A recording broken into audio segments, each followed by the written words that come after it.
Hello, so today we will learn about inner automorphisms. Let us see what they are.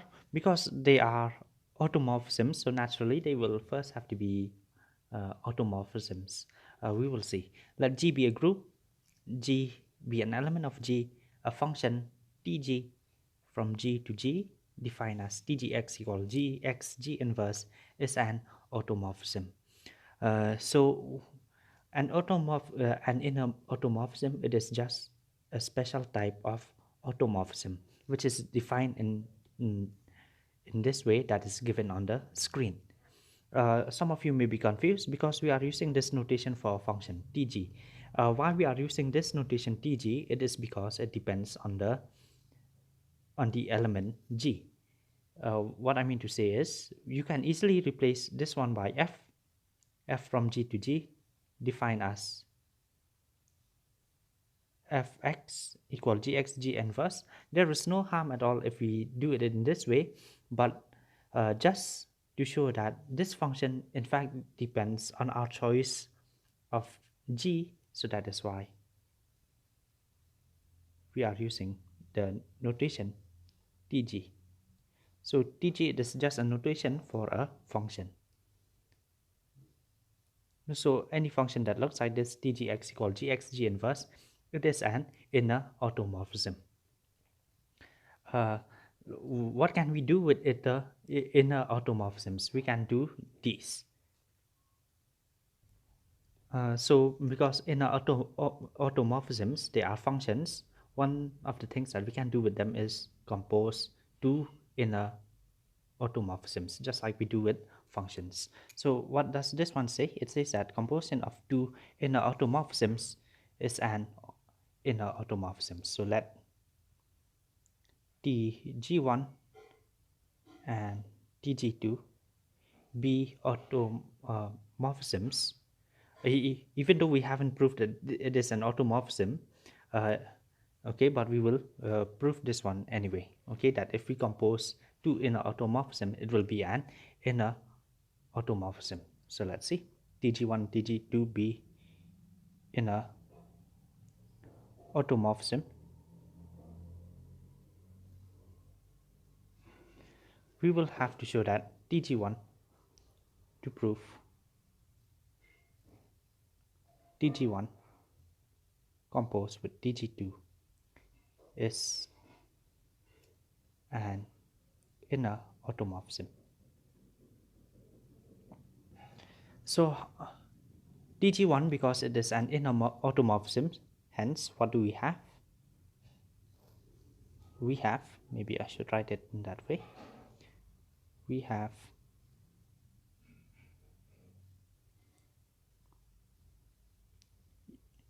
tg1 x, it will be equal to g1 x g1 inverse, and also we have tg2x, because it is an inner automorphism, so we will have it equal to g2 x g2 inverse. So we want to show that that one is an automorphism, so we will have to show that. Now we calculate tg1 tg2 of x. What do we have? We will have tg1, by the definition of a composition of functions, we are having this, so it will be equal to tg1 tg2x, it will be gx g2x g2 inverse. So now we will calculate this. So tg1x is g1 x g inverse, right? But over here, instead of x, we are having this whole thing, so we can write it as g1 g2 x g2 inverse, and over here we will have g1 inverse. This is g2. So we can remove the brackets because they are now all elements of g1 g2 x, this one is g2 inverse g1 inverse, which you can write it down as, you can write this thing as g1 g2 inverse.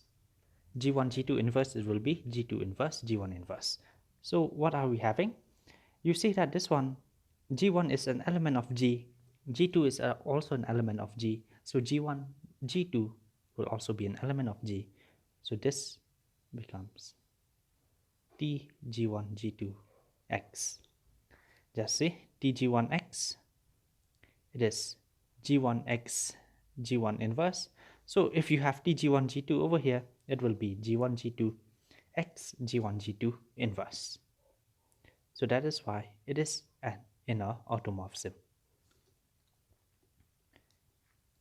So what have we done again? Let us see. We have taken two of these inner automorphism. We have composed it. We have shown that after composing, we will get an inner automorphism. So hence it is done. Next, what we will do is this. First of all, actually this should be the first part, but I will leave it as an exercise. Exercise, prove that Tg from G to G defined by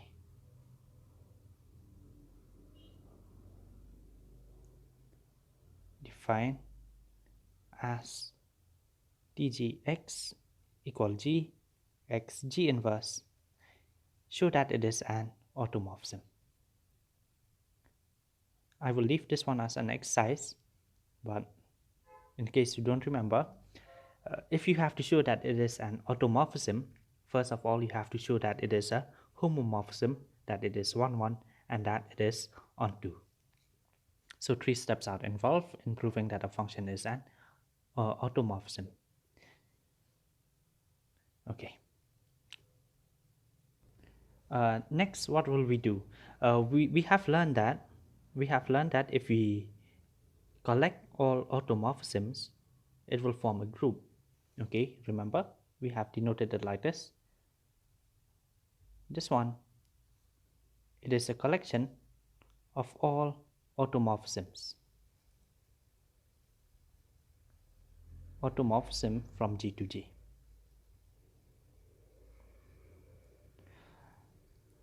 From G to G. What we will do today is also this. We will form a subgroup of this automorphism group. So we will denote it by Ig. What will we collect over here? We will collect Tg, where Tg from G to G is an inner automorphism.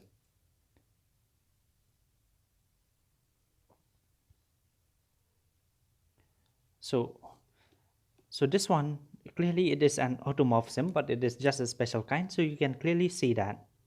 You can see that this one will be a subset of automorphism of G. How many elements are there in this Ig? That is also a very natural question. What you can see over here is that this inner automorphism group actually depends on how many values do we have for G. Okay, so G, we are taking it from the group, so we can have most of the times as many as elements of G. Okay, we can have as many inner automorphisms as the elements of G, but sometimes lesser also. Okay, what I mean to say is, for example, Z, this one is an abelian group, Z plus. So over here 1, 2, 3, etc. belongs to Z. So you can easily form the functions T1, T2, T3, and so on. Okay, sometimes they may turn out to be the same thing, okay, but at least it gives you an idea of how to construct these inner automorphisms. Just take an element from the set, from the group, and then just put this T1, T2, whatever the element is, you can have inner automorphisms. Okay, so now what we will do is this. Proof that Ig is a subgroup of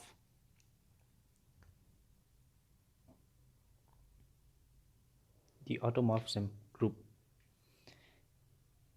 Okay, so proof. Remember, if we have to show that it's subgroup, first of all, we have to show that it is non-empty subset. Okay, the first part is non-empty subset. Let's see, we have, just like I said, clearly Ig subset of automorphism group. Okay, that is clear because over here we are collecting inner automorphisms, and over here it is all automorphism. Inner automorphisms, they are just special kinds of automorphisms. So it is a subset. Now we have to show that it is non-empty. So we have E belongs to G, right? The identity element belongs to E. It is an element of the group. It is always there because G, because it is a group, it is non-empty, it should contain the identity element. Then TE from G to G define as TE X equal E X E inverse. This one will be an inner automorphism and it will always be there in Ig. Okay, is an inner automorphism. TE is an inner automorphism, hence Ig it is non-empty because TE will always be there. The second part, if you have to show that it is subgroup, you have to show this. Remember, AB belongs to G. We have to show that AB belongs to G. But over here, it is composition of functions, the operation. So what we will do to show that TG1, TG2 belongs to Ig for all TG1, TG2 belongs to Ig. Okay, but this one is done. It is done because TG1, TG2, they are TG1, TG2, they are inner automorphisms. The composition of two inner automorphisms is an inner morphism. We have done the beginning of this video. Okay, done the beginning.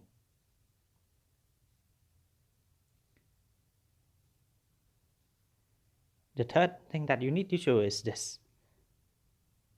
Third one is this. T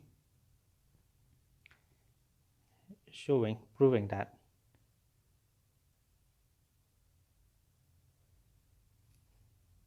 TG inverse belongs to Ig for all TG belongs to Ig, just like we did with when we were having simple elements, proving that A belongs to Ig, A belongs to the subgroup for all A, proving A inverse belongs to the subgroup for all A belongs in the subgroup.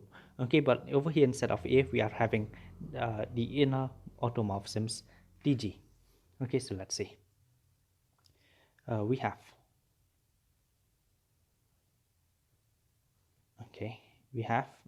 TG X is equal to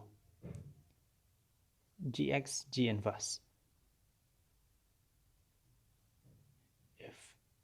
If G is an element of G, then we are defining TGX is equal Gx G inverse. Because as always, we have to start from this. We have to get TG inverse. This one, you may think that it is an inner automorphism, but actually on closer inspection, it is not yet an inner automorphism, because if it is an inner morphism, it should be of this form. T with some element of G over here. But over here, you are having some inverse over there. Okay, so it is not yet of that form. T with an element of G as a subscript. So Now what we will do is this. Now G belongs to G, so G inverse also belongs to G, right? So now we are going to construct the inner automorphism by using G inverse. And dg inverse x is equal to G inverse x, G inverse inverse, right? It is also equal to G inverse x G, because G inverse inverse is G. Also, what will we have if we compose Tg and Tg inverse? If we compose this one, if we compose Tg and Tg inverse, hope it is clear. If we compose Tg and Tg inverse, let's see how much will we get. We will have Tg.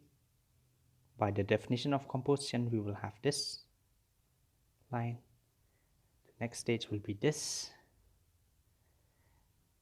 Now Tg inverse of x, we have shown that it will be equal to G inverse x G. Okay, and also Tg of this, it will be G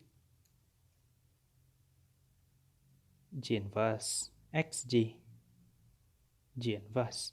Combine this and this one, you will get the identity E x E, right? You will have like this, or easily you can write it as Ex E inverse. That is, it is equal to Te. Te, it is the identity of the set of inner automorphisms. Hence, also Tg inverse, if you compose with Tg, you will get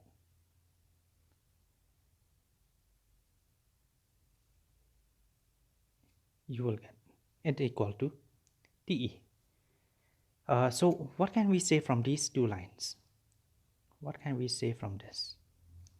We can say that this composed with G inverse is equal to the identity in the automorphism, and it's equal to Tg inverse. So if we have this line, remember A star B equal E equal B star A. This, it is just like we are writing in this way, but instead of having A and B, we are having the inner automorphisms. So if you have this line, you can say that B is the inverse of A. B is the inverse of A, right? Or the inverse of A, it is B. So similarly, because we are having that line, you can easily conclude that. Hence,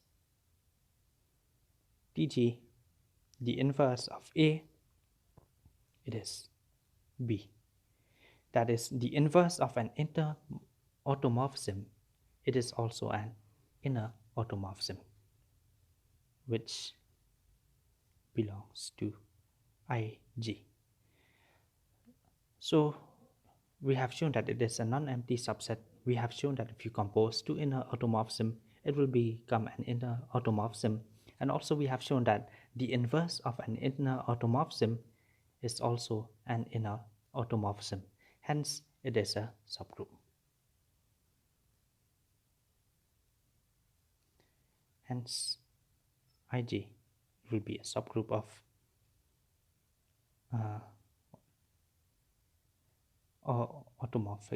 automorphism group of G. As an exercise, you can also try this. This one will be exercise number 2. The one I've given before, it is exercise number 1. So this one will be number 2. Prove that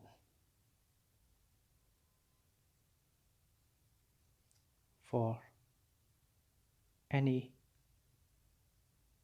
G belongs to G, we have Tg composed with Te equal Tg. And also it is equal to te composed with tg. Okay, if you have to do this, you will have to start with tg or te of x. Okay, after a few lines you will have it equal to tg. Okay, similarly you can start from the other side, get it equal to tg. Okay, so with this I think it is enough for today.